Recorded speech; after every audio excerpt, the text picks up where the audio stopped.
Welcome to Scaling New Heights, Leadership at the Next Level, the podcast for ambitious leaders ready to grow professionally and elevate their leadership. My name's Nick Sellers and I'm your host. On this episode of Scaling New Heights, Leadership at the Next Level, I have with me my friend, Alec Pearson. Alec and I met through our collaboration. I don't know whether it's collaboration, Alec. You can put me right on that in a minute. Through New Level Results. We're both associate coaches with New Level Results. And we met and we've hit it off and we've worked on a couple of things together since then. So I'll hand over to Alec. Alec, what should people know about you? First of all, Nick, thank you very much for inviting me on. And as you said, we've had a good journey. It's been a real pleasure to work with you. And I'm glad we met through New Level Results, which has been great. So come on, what do people need to know about Alec Pearson? I guess my passion for people and making sure that they have that support to get them where they want to get to. This whole journey started for me back in 2007, nearly 20 years ago, where I was managing a team. And I thought, actually, the part I love as a manager is developing my team and helping them to resolve their challenges or issues, but also giving them a path. Where are you going? I kept asking them, okay, you're doing this today, but what does that mean for your career going forward? So I was very keen on that. And then in 2010, I stepped out of full-time work after working in the IT sector for just over 18 years. I did a full-time Masters of Business Administration, an MBA, and that year gave me a year of deep reflection, kind of analysis and thinking, right, what am I learning on the MBA? What is that saying about who I am and actually where I want to go? So keeping in mind my kind of passion for talent development, I set up my own training business, which I ran for 10 years, and that was focused on developing leadership, management, strategy, and professional skills. And I was honored that I was an approved center with Institute of Leadership and Management. So I was teaching their qualifications and they were accrediting the programs I'd put together. And from that, I then decided after 10 years, I need something else.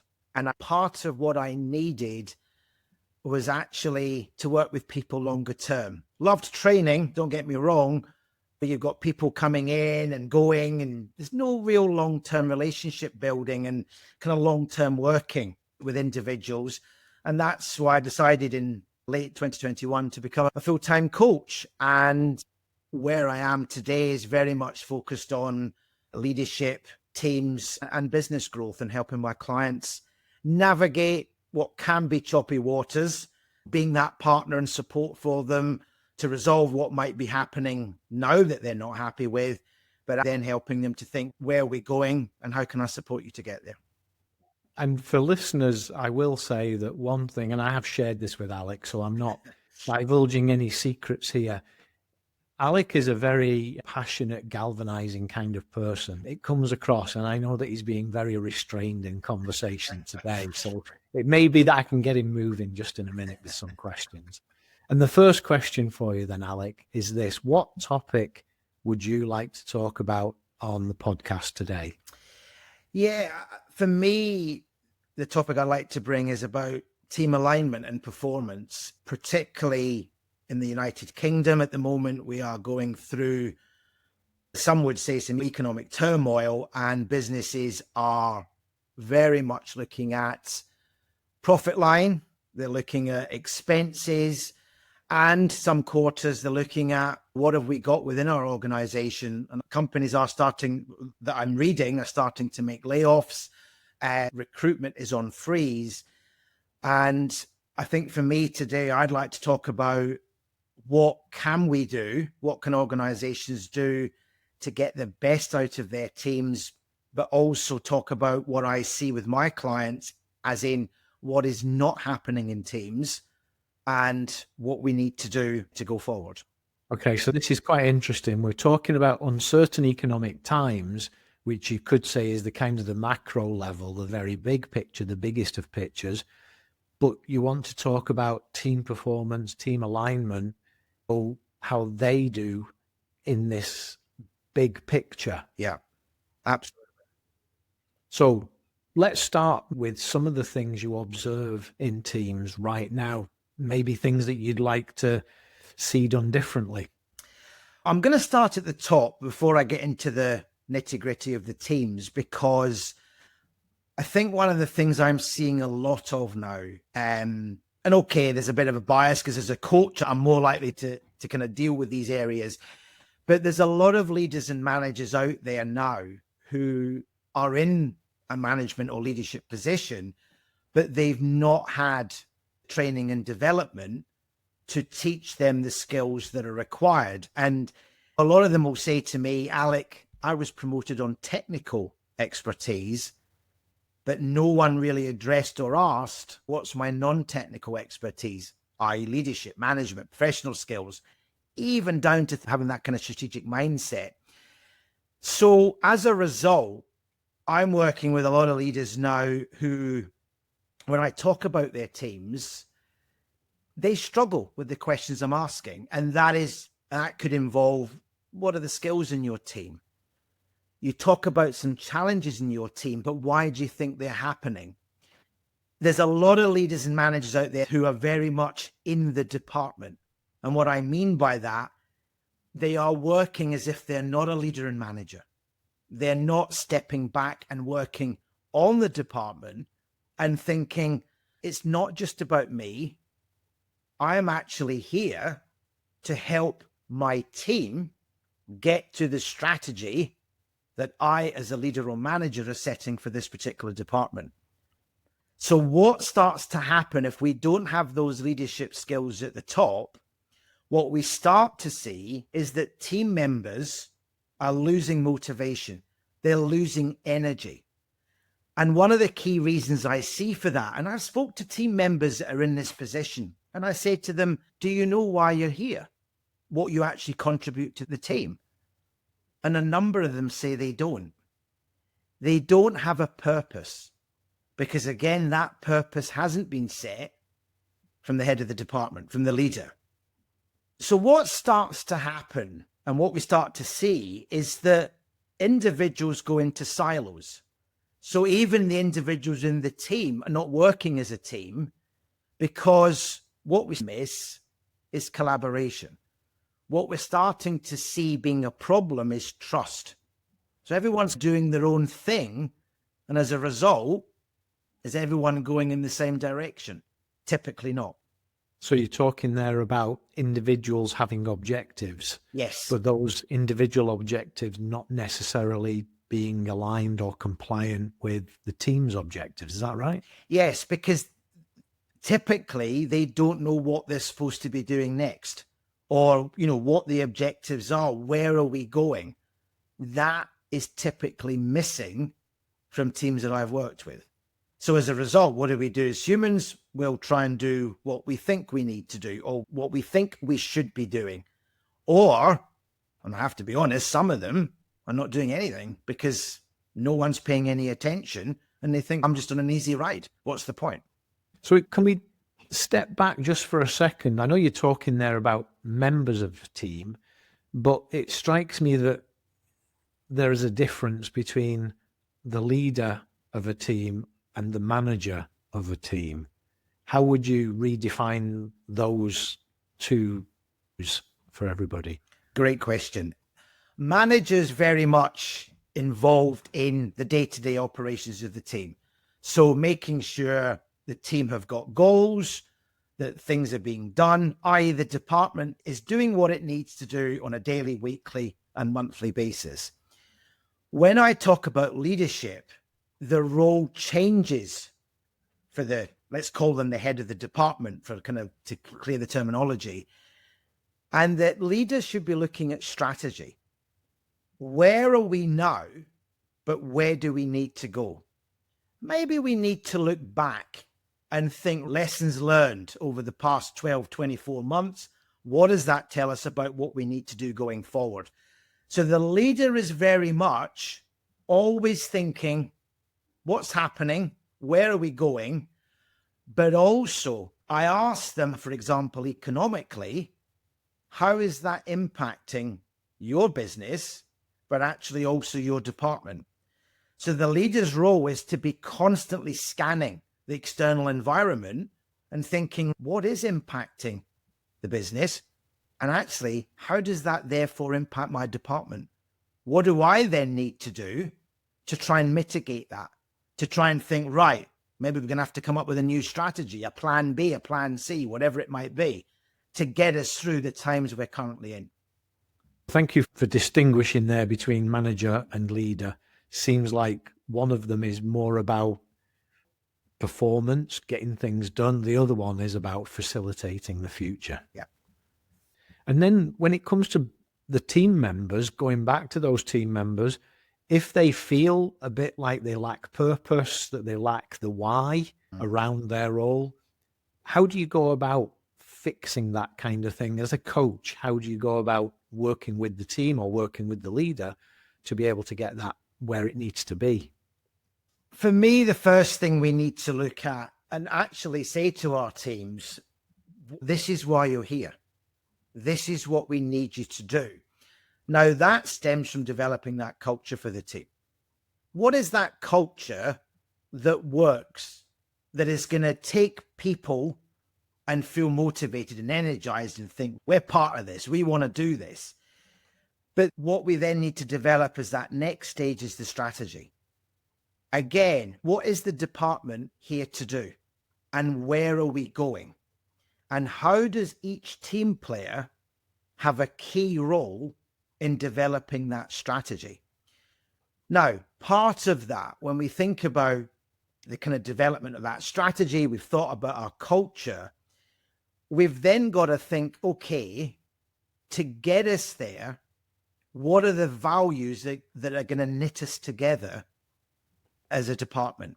Can we all sign up to our values that we can look at every day or every week or whatever it is and say, yes, we are working towards those values. We understand why these values are important for us. For me, when you talk about culture and strategy, it's not just the head of the department or the manager or the leader building this.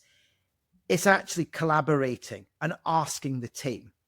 What we see, and I've got some interesting statistics for you, and this is from McKinsey, who did an article on this back last October.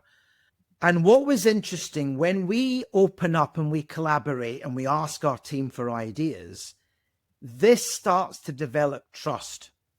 And what struck me from this McKinsey report is that when trust is present in a team, they are 5 times more likely to develop or produce the results that department needs. They're also over 3 times more likely to be efficient. Now, you imagine your department being 5 times more likely to produce results and 3 times more likely to be more efficient. What impact would that have? What would you then see in your own department? I'm thinking here about relationship. As you're talking, that thought of relationship between the leader and individual members of the team, but relationship between the leader and the team as a whole, and relationship there between team members. So there's a lot of relationship stuff that goes on. And you mentioned collaboration. Collaboration can only come where there's a mutual benefit, let's say. Yeah. Collaboration is about working together to get to something, an outcome, a goal. So it seems as though a lot of leadership is about nurturing relationships, culture, atmosphere, and making sure that's the best it can be in order for everybody to pull together and move in the right direction. Would you agree? Absolutely. And I think the key to that, and again, one of the big problems I see in many departments, is there is a communication breakdown. Because if you think about everything else I've discussed, communication's core to this.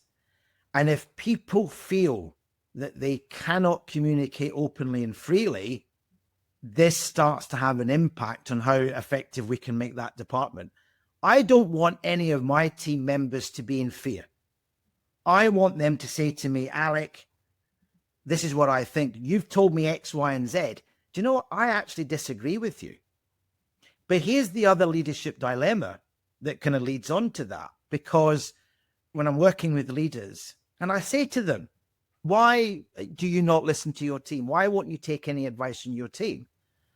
And they say, yeah, but if I do that, they'll think I'm not any good. I'll be perceived as a failure because I don't have all the answers. But I push that back and say, how can you have all the answers? Would it not be better if you say to them, look, I know X, Y, and Z. I can't know everything. The rest of the team, they know A, B, C, D, E, F, and as it goes on. We're here to collaborate. I'm here to listen to you. And if you disagree with me, if you've got more information you can teach me, fine. That's what it's all about. But there is that perception. A leader must know all the answers. They can never be wrong. I challenge that. My culture, and going back to an example of culture, I said to my team, challenge me. I don't know it all. And it made it so much better, because what you then see with some teams is become more empowered. They feel more part of it. They don't feel they're in a cog that I'll just do the same things every day because that's what I've got to do. No, you're actually here to take us forward. So thinking back to the topic that you brought, does team alignment and performance then also involve a degree of vulnerability? Absolutely. What's wrong with vulnerability? But we're all fearful, aren't we? You just mentioned there the leader who feels like they've got to have all of the answers. They've got to be decisive. They've got to be quick, on point, and giving direction. But I would add a but there. Is that really leadership? Or is a leader somebody who's prepared to say, I got it wrong? Somebody who's prepared to actually show that there's a human side to them, one that's compassionate. And I don't mean soft, but compassionate in the sense of understanding that sometimes the team isn't going to get something absolutely nailed, and being willing to work with the team early enough to actually get back on track. It's interesting because a lot of leadership teaching now, they bring up, as a leader, show you're vulnerable. Because at the end of the day, we are human. We all make mistakes. And if you relax and you admit and you say, look, this is who I am, right? We've still got to get respect and we've still got to get things done. And I'm not saying you just sit back and let everything go wrong or have no control. Just tell people that just changes the relationship dynamic for a lot of teams. I mean, that's what my staff would always say to me, Alec, the fact you're prepared to admit you're wrong. You're showing vulnerability. We love that in you, because at least we know where we stand and we feel much more empowered and part of the team, that we can make a change, that what we're doing actually does have impact. Where does clarity come into team alignment and performance as well? Because the greater part of what you outlined for conversation today was in uncertain economic times. When things are uncertain economically, clarity starts to vanish. Yes. And so what about the team's performance, the team's alignment? How can they perform well and align well, even though economically things aren't certain? First thing for me, and the first thing I say to many leaders I'm working with is, do you have a skills matrix for your team? Do you understand the levels of strengths and talents and skills that you have? Then match that against what the department needs and understand where any gaps might exist. It's amazing when you do that as a head of department or manager, you start to get a much better idea on what is everyone doing here. But also it forces a one-to-one with a team member, because I would be asking them, how do they see their skills against the relevant parameters that we need in this department? But then it leads to what therefore motivates you. Because if we think about every single team member, what is it in their job they enjoy and what don't they enjoy? And I've got a client I'm working with at the moment who asked that exact question. And as a result, he is now determined that a couple of people in their department, he's going to change their job roles and shift some of the tasks so that people that don't enjoy a particular task, that task is passed on to someone that does enjoy it. It can be a very kind of simple tweak. Sometimes it can be hard for the team member to even know what they're good at, because one of the weaknesses many of us have, we're not that self-aware. If I ask you, tell me what's good about you, you'll typically think what's bad about you. And I go, that's not what I asked you. I want to know what's good about you. And what I use with my clients is 2 key assessment tools, which is such an eye-opener to what's happening with the skills and talents you got in your teams. And that is CliftonStrengths, which looks very much at talents and strengths that you have by default, and this is what you typically use. But the other one is Belbin. And Belbin is all about, does your team have the 9 key team roles that every team needs? Because typically, each of us have a preference for 2 team roles. This is about team working, or are you the creative person? Are you the person that loves to socialize and meet other people and work with other departments? And there's a team I'm working with at the minute, and we've gone through CliftonStrengths, and we did a team report, and we've gone through Belbin. And what we've discovered is that when you think about the strategy that the department needs to adhere to and what they want to get to, CliftonStrengths and Belbin has just shown them they don't have the strengths in certain areas or the team roles in certain areas to get to where they want to get to. So we now have to think, how are we going to develop that? Because, and let me give you an example, the team might be really strategic across the team. They're always good at, oh, this is what we have to do strategy-wise, right? This is where we need to go. But when it comes to execution, the team is not designed for that. They don't like executing. Oh, we've got a bit of a problem. So now we need to work on that. Because coming back to your clarity question, when we understand the team we've got, that helps us define the roles, or even if you've got roles at the minute, maybe relook at the roles you've got, and therefore the responsibilities. And with that, can you remove duplication of work? Can you reduce friction? Can you enhance motivation? Because hopefully, best we can, we're going to get team members doing what they love to do. But at the end of the day, we then think, okay, that will build trust. Communication's going to be good.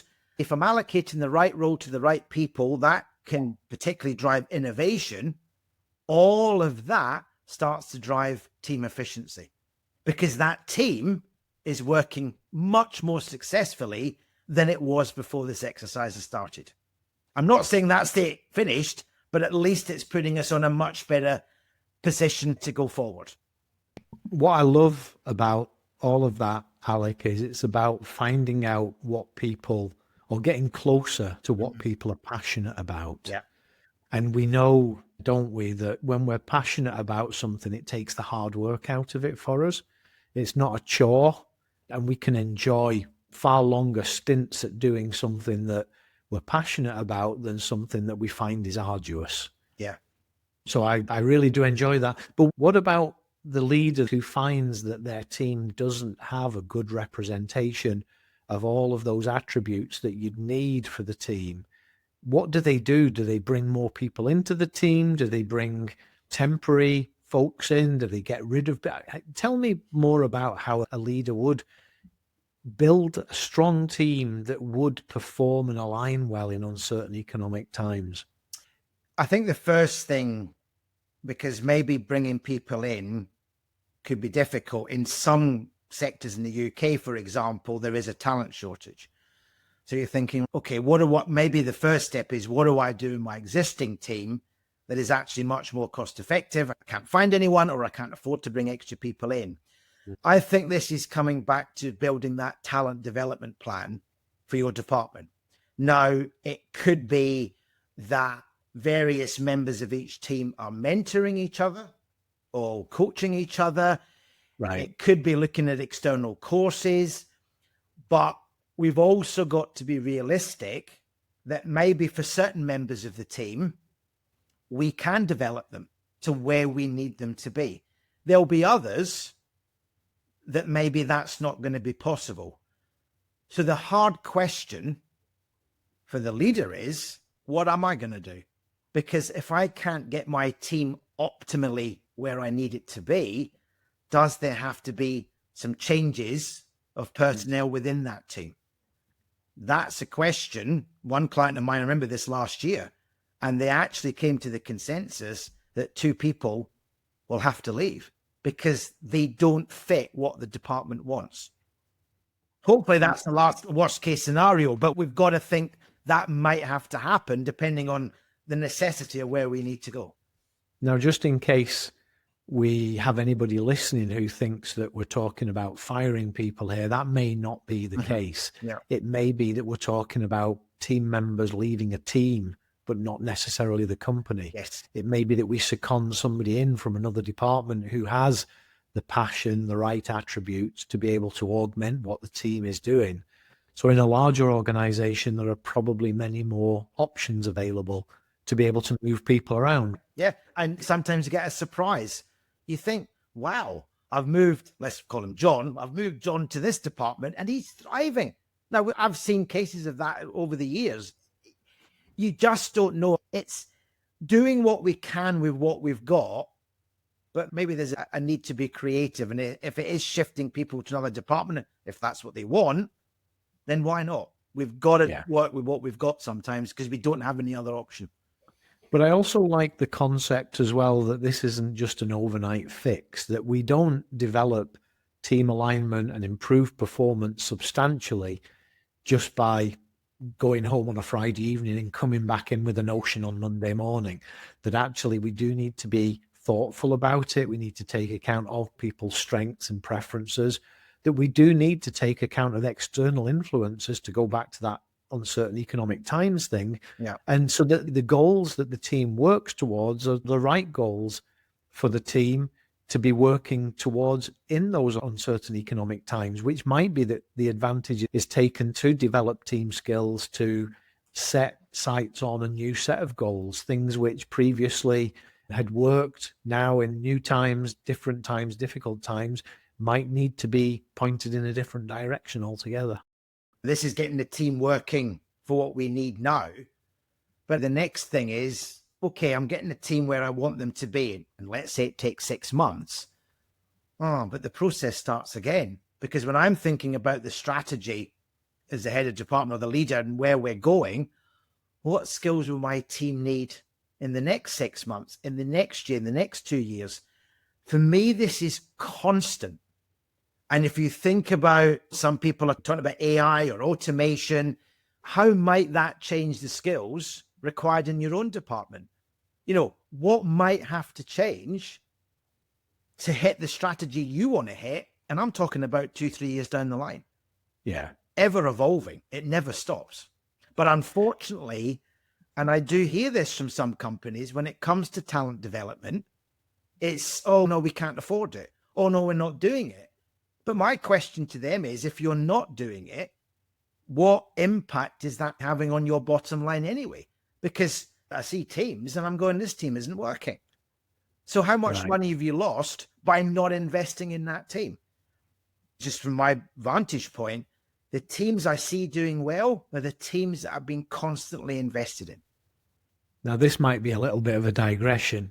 It reminds me of, I think it's a fictional conversation that took place between the CEO of an organization and the CFO, where the CFO says, what happens if we develop our people and they leave? And the CEO says, what happens if we don't develop them and they stay?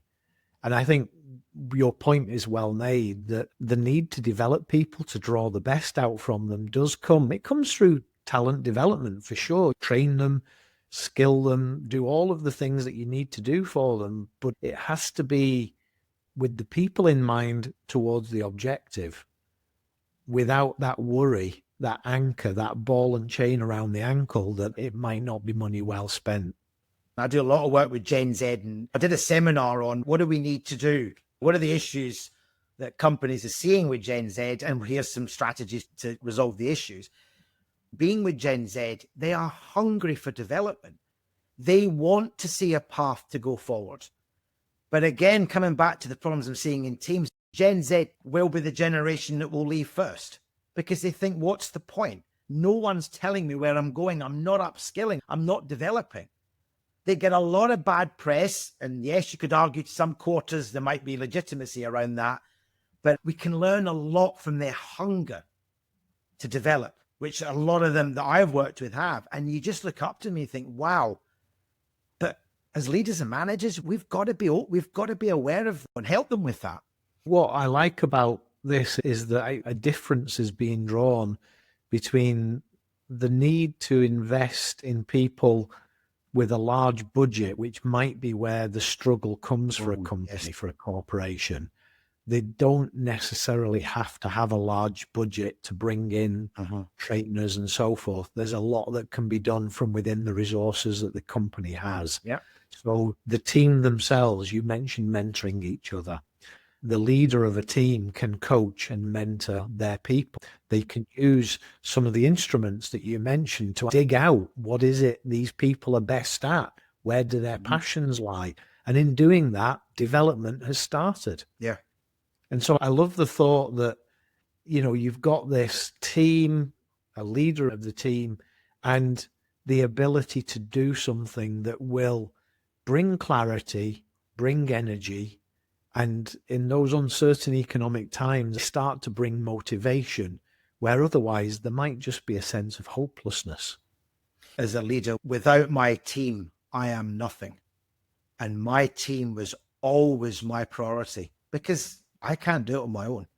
I needed to work with my team, and they gave me that resource to do what I needed to get done. So that makes you a good leader. I think it also makes you a favored leader with members of the team, and you've already alluded to that. So Alec, we're now probably at the point of our time together where I'd like to ask you, are there any tips that you would share with anybody that's listened to this podcast that would help them in terms of team alignment and performance? The first is, if you're leading the department, get some time out, sit and reflect and think, what is working and what is not working? What do I feel about my particular team? What am I seeing when I spend that time to focus on it? Then from that point, it's developing that strategy to think, right, actually, thinking back to examples I've given today, actually, I don't have a culture. Actually, what is our strategy? There might be a strategy, but it was never defined or it needs to be updated. What are our values? Spend that reflective time, step back if possible, and think, what are we missing as a team?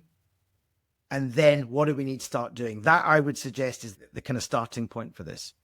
That's great. Thank you very much. And for anybody that's listened today that would like to reach out to you to have a follow-up, a catch-up, ask you a question, what would be the best way for them to get in touch with you, Alec Pearson? I'm on LinkedIn, so you'll find me there, Alec Pearson Coaching. You can message me through that, or you can contact me via my website, which is the 3 W's, alecpearsoncoaching.com. And you can contact me through that as well. Alec, I'm conscious that we could have carried on talking, I think, for a lot longer. So I want to say thank you. I hope you'll come back again as well at some point. We'll have another chat. But for now, I want to thank you for appearing today on Scaling New Heights, Leadership at the Next Level. It's always a joy to talk to you. Thank you very much for inviting me, Nick. It's been a pleasure. Thank you. New episodes of Scaling New Heights, Leadership at the Next Level will be released at 7 a.m. UK time each Monday. In each, I'll cover topics that are top of mind with clients, or I'll interview coaches to explore new perspectives and practices supporting personal development, professional change, and business growth.